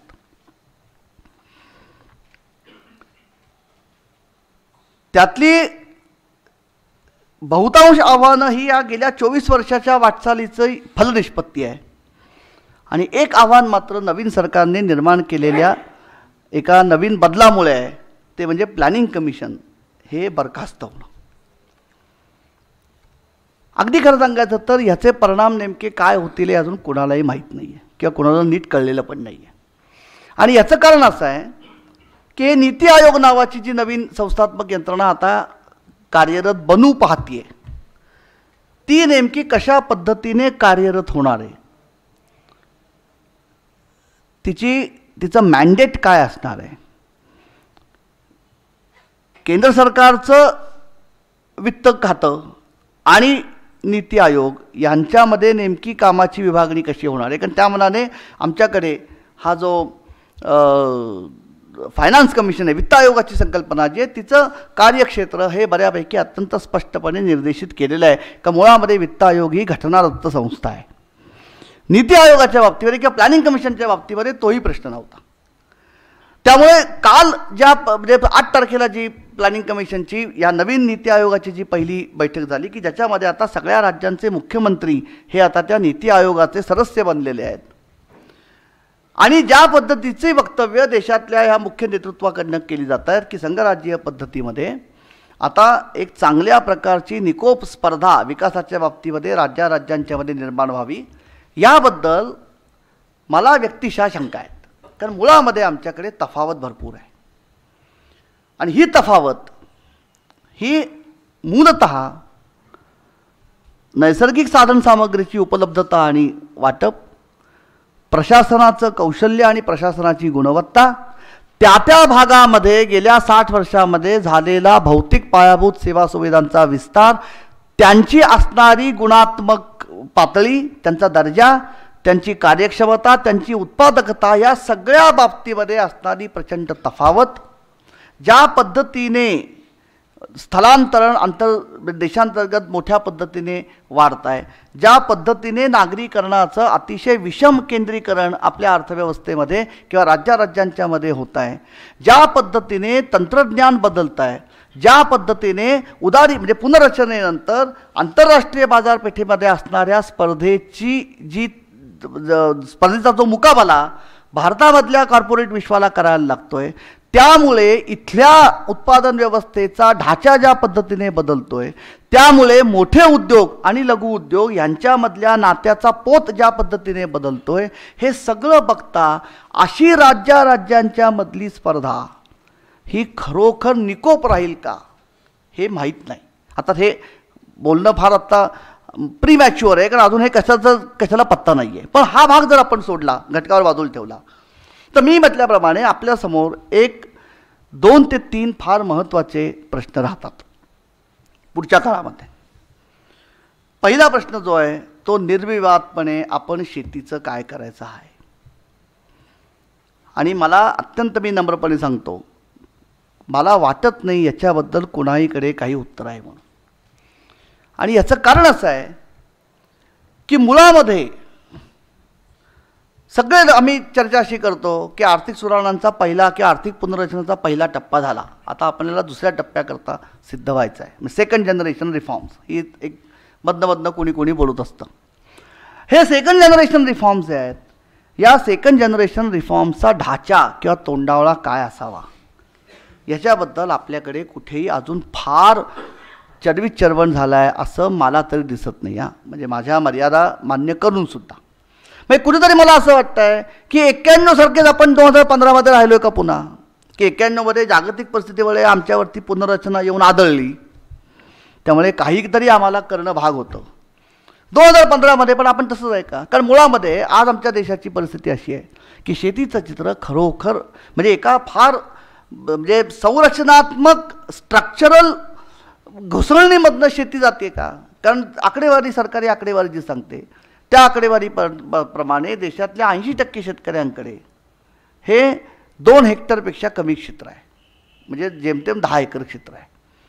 नाबार्डची जर आपण व्याख्या घेतली तर 5 म्हणजे 1 हेक्टरच्या आतला शेतकरी म्हणजे 2.5 एकराच्या आतला शेतकरी हा मार्जिनल म्हणजे अत्यल्प भूधारक गणला जातो किंवा सीमांत शेतकरी म्हणतात. आणि 10 एकराच्या पर्यंतचा शेतकरी जो आहे 5 एकरापर्यंतचा शेतकरी जो आहे त्याला आम्ही लहान शेतकरी म्हणतो. म्हणजे स्मॉल आणि मार्जिनल फार्मर ही जी कॅटेगरी आमच्या देशातली आहे, 80% शेतकरी आमचे हे 5 एकराच्या आतले आहेत.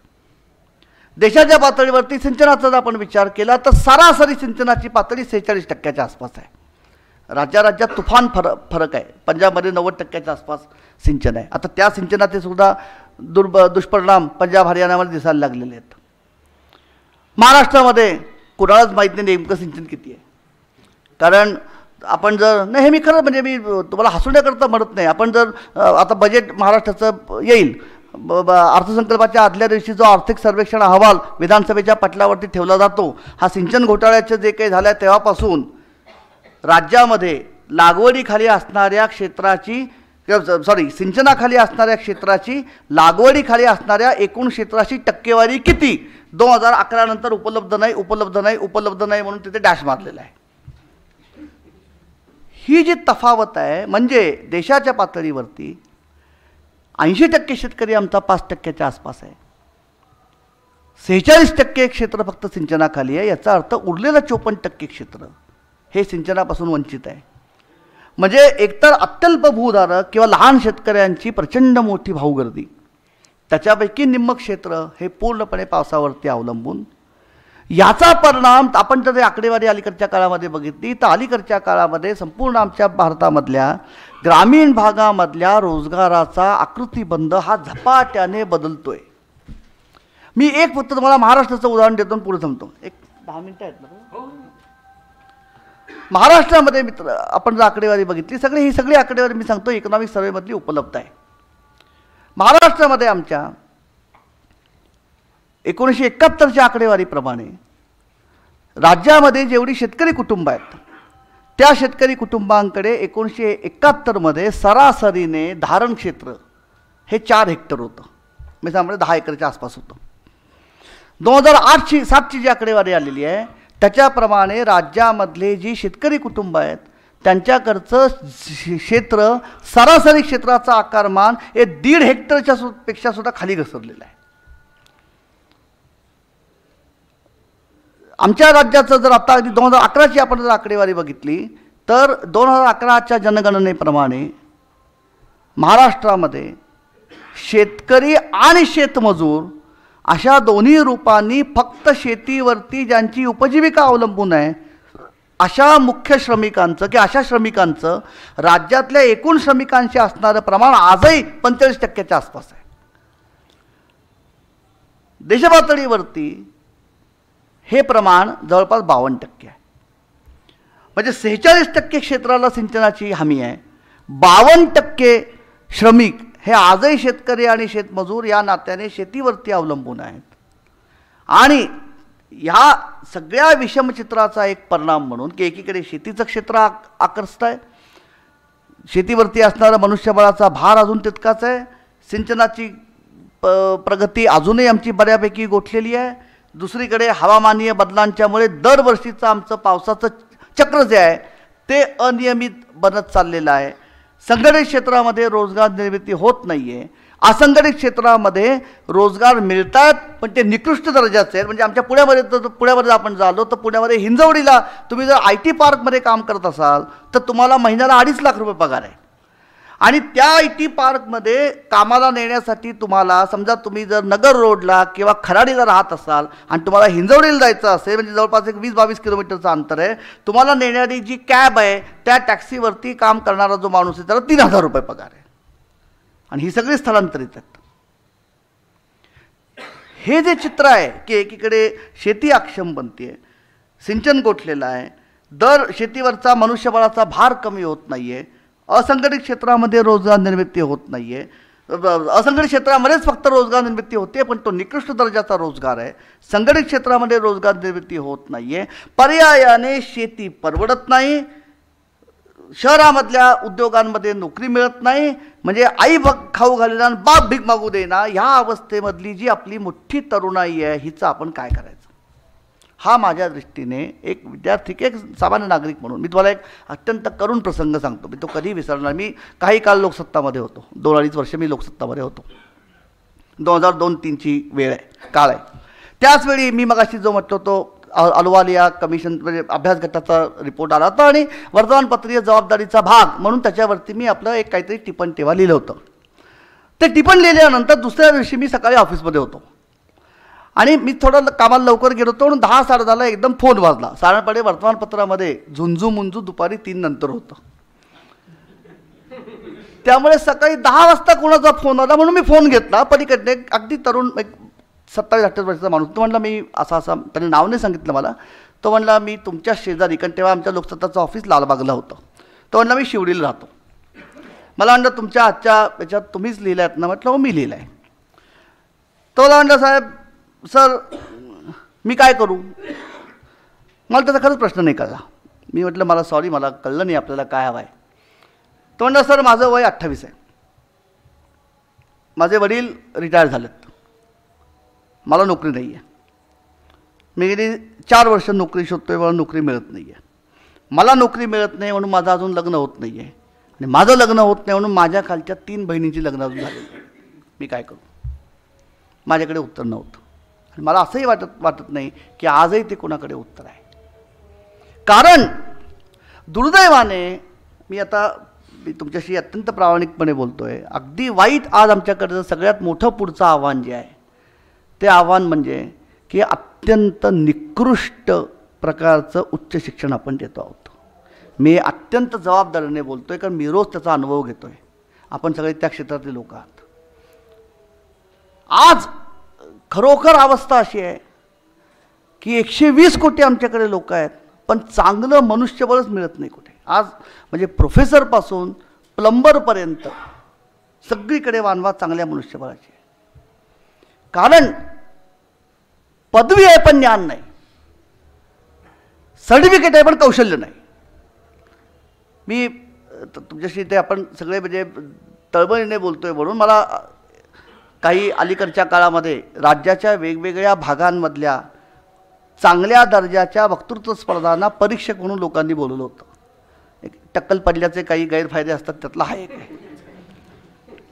मी तुम्हाला अत्यंत प्रामाणिकपणे सांगतो, 3-3, 3.5, 4 तास मी तिथे बसलेलो होतो. 20-20, 22-22 वर्षाची मुलं माझ्यासमोरनं येऊन गेली. मला इतकं दुःख झालं. वक्तृत्वासारखा प्रांत, विषयाची तपशिलाचा अचूकपणा, मांडणी, भाषेचं सौंदर्य, तर्कशुद्धता, बांधेसूदपणा, कशाचाही लवलेश नाही. हे अत्यंत गंभीर बाब आहे. ज्या डेमोग्राफिक डिव्हिडंडबद्दल आपण बोलतो आहोत त्या डेमोग्राफिक डिव्हिडंडचं आपण काय करणार आहोत.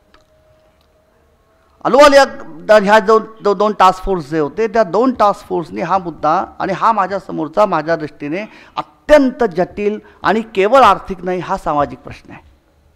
ही जी एवढं तरुण मनुष्यबळ आमच्याकडे आहे, बरं इतकी सुसंधी आमच्याकडे आहे म्हणजे मला खरोखर अत्यंत माझं हृदय कळवळतं. तुम्ही काही करू शकत नाही. आज मी म्हटल्याप्रमाणे जपानचं सरासरी वय 67च्या वर गेलेलं आहे. संपूर्ण युरोपीय पट्ट्यामध्ये सरासरी वय आज 50च्या पुढे आहे. अमेरिकेमध्ये ते जवळपास 43-44 आहे.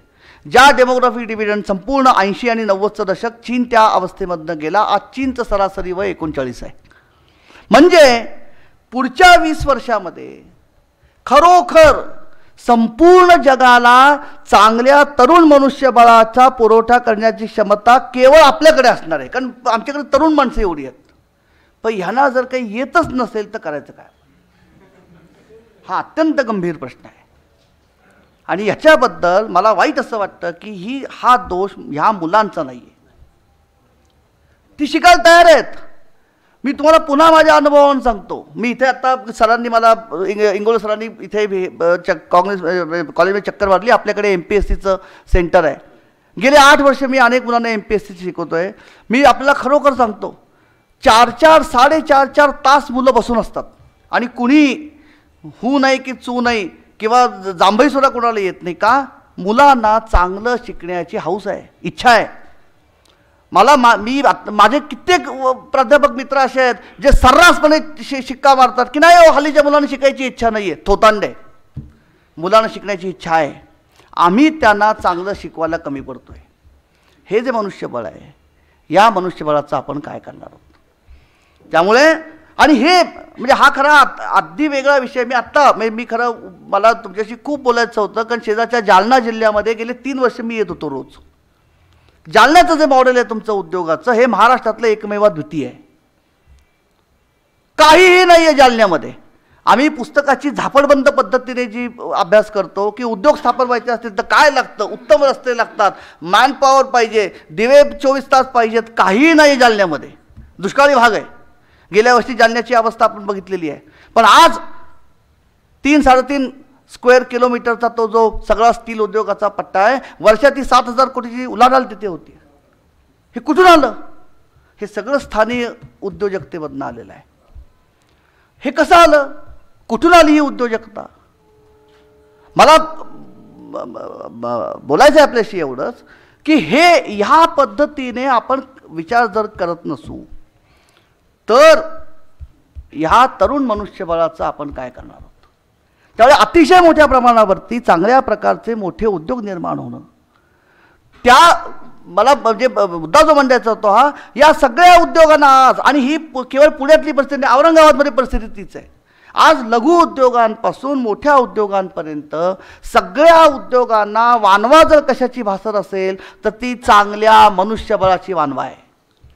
म्हणजे हे दुष्टचक्र झालं आहे की चांगले गुणवान कामगार मिळत नाहीत म्हणून उद्योगांना यांत्रिकीकरण करायला लागतं आहे, उद्योगांना यांत्रिकीकरण करायला लागतं आहे म्हणून रोजगार मिळत नाही आहेत. हे कसं झेडायचं आपण? आणि अजूनही आमची सगळ्यांची, मी तुम्हाला खरं दुर्दैवाने सांगतो, मी गेल्या 3 वर्षामध्ये जालन्यात इतका हिंडलेलो आहे आणि त्या निमित्ताने नाशिकमध्ये मी हिंडलेलो आहे. आमची मानसिकता पण त्याला कारणीभूत आहे. आज ग्रामीण भागामधला मुलगा साऱ्या आमच्या पुण्याच्या मुंबईच्या मॉलमध्ये फ्लोअर अटेंडंट, काही नाही, फक्त एप्रन घालायचा आणि गिराईकाला वस्तू निवडायला मदत करायची, त्याला 5,500-6,000 रुपये पगार मिळतो. इंडस्ट्रीने 10,000 रुपये पगार दिला तरी मुलगा इंडस्ट्रीमध्ये काम करत नाही, कारण हात काळे होतात.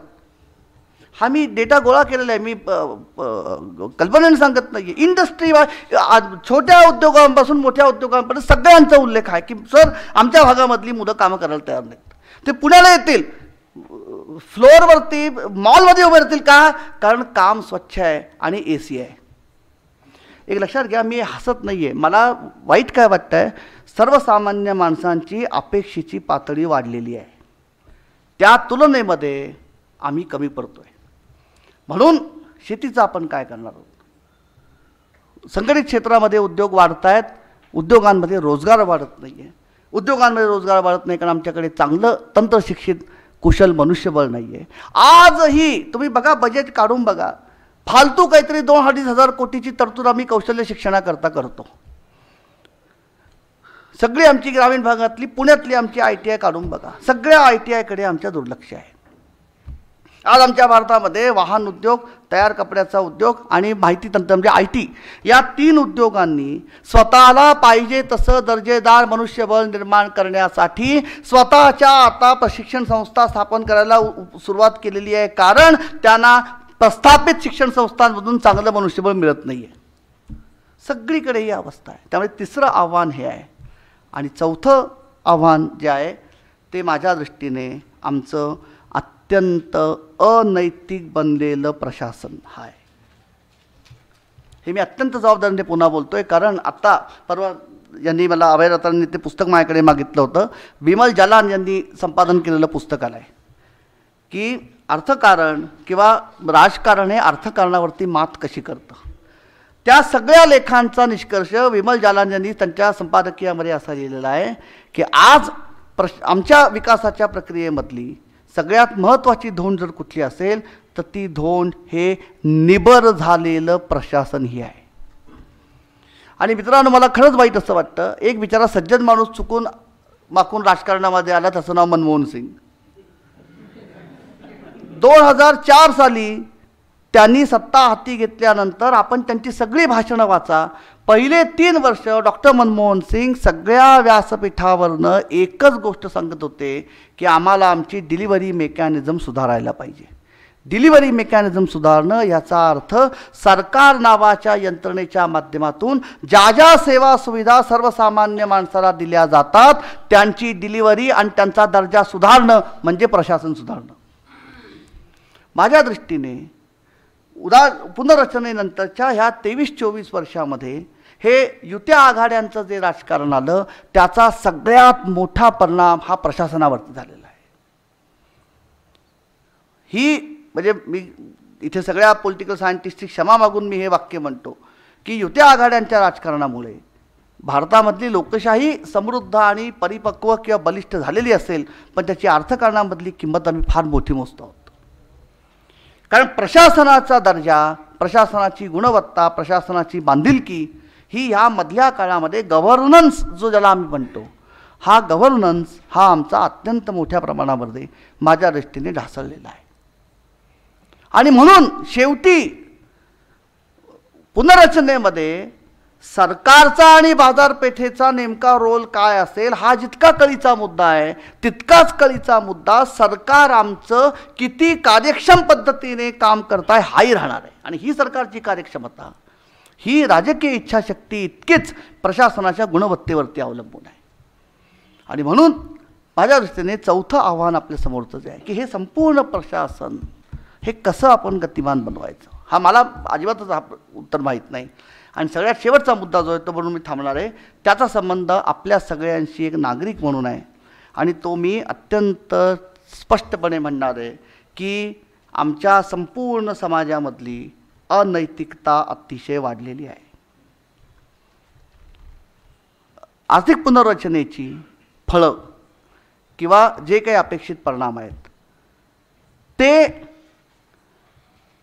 समाजामध्ये कशा पद्धतीने वाटले जातात याच्यामध्ये भौगोलिक, प्रशासकीय, आर्थिक, तांत्रिक सगळ्या प्रकारची कारणं जरी असली तरी या संपूर्ण प्रक्रियेचा एक अविभाज्य घटक म्हणजे तुम्ही आम्ही माणूस आहोत. सर्वसामान्य माणसाच्या ठिकाणी सुद्धा आज कुठेतरी माझ्या दृष्टीने, माझा अगदी अनुभव विश्व तुमच्यापेक्षा लहान आहे, पण मी ठामपणे सांगतो अनैतिकता ही वाढते आहे. आणि आमच्या संपूर्ण एक लक्षात घ्या, आधुनिक अर्थशास्त्राचा जनक मानला जाणारा ॲडम स्मिथ हा मुळात तत्त्वज्ञानाचा प्राध्यापक होता.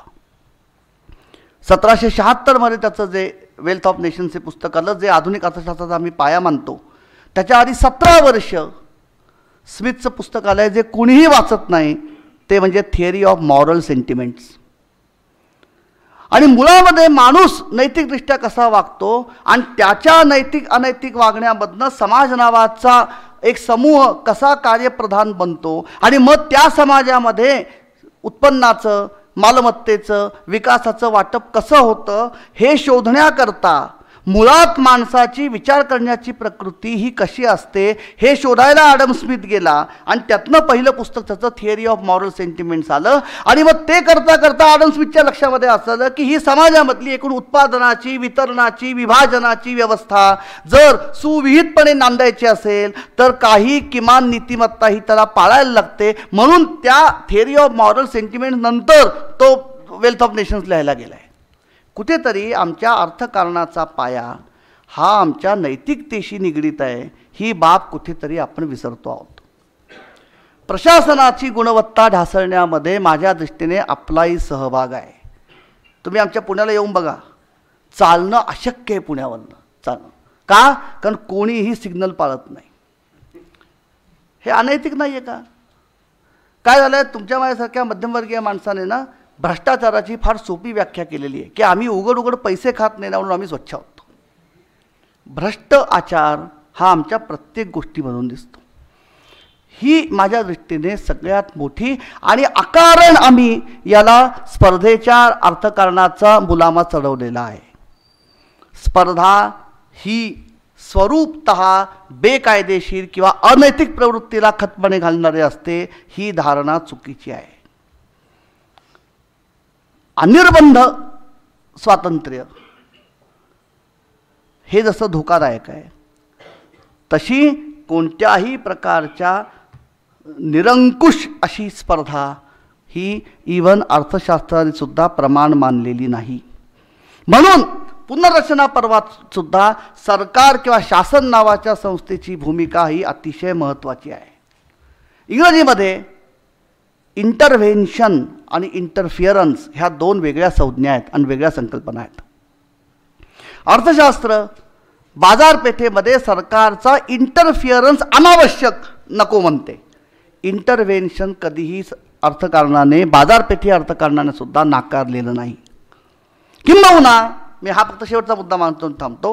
2008मध्ये ही संपूर्ण ज्याला आम्ही सबप्राईम क्रायसिस म्हणतो, हा पूर्णपणे त्या निरंकुश आणि अनैतिक अर्थकारणाची ती फलश्रुती आहे. याचा काहीही संबंध अर्थकारणाच्या शास्त्राशी नाही. लायकी नसणाऱ्या माणसांना कर्ज देणं हे कुठल्याही अर्थकारणामध्ये बसत नाही, जे ग्रीन्सपॅनने आणि बुशने केलेलं आहे.